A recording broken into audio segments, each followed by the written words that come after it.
तेरा घर-बार किधर है? একটি সিনেমা নির্মাণের জন্য রাজপাল যাদব এক ব্যবসায়ীর কাছ থেকে প্রায় ৫ কোটি রুপি ঋণ নিয়েছিলেন। নির্ধারিত সময়ের মধ্যে সে অর্থ পরিশোধ করতে না পারায় ওই ব্যবসায়ী তার বিরুদ্ধে আইনি পদক্ষেপ নেন।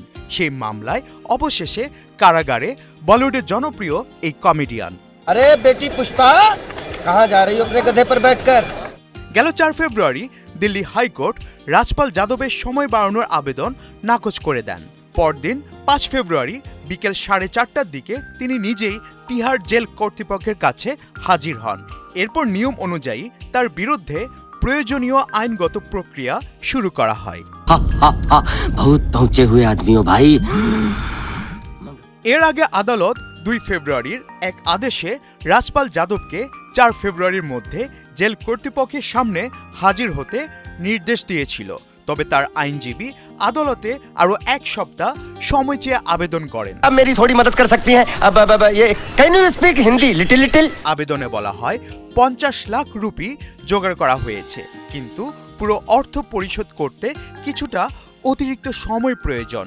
বিচারপতি স্বর্ণাকান্তা শর্মা এই আবেদন খারিজ করে দিয়ে জানান, সময় বাড়ানোর পক্ষে কোনো আইনগত ভিত্তি নেই। मैं पागल हूँ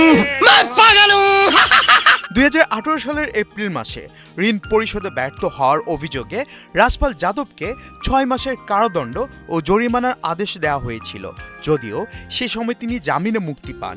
পরবর্তীতে ২০২৪ সালের জুনে দিল্লি হাইকোর্ট শর্ত সাপেক্ষে তার সাজা সাময়িকভাবে স্থগিত করে এবং বাদী পক্ষের সঙ্গে সমঝোতার সুযোগ দেওয়ার নির্দেশ দেয়।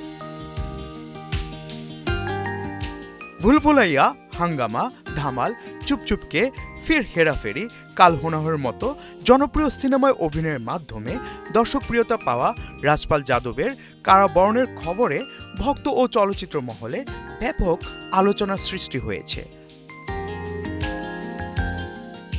আফফান মিতুল, ৭১।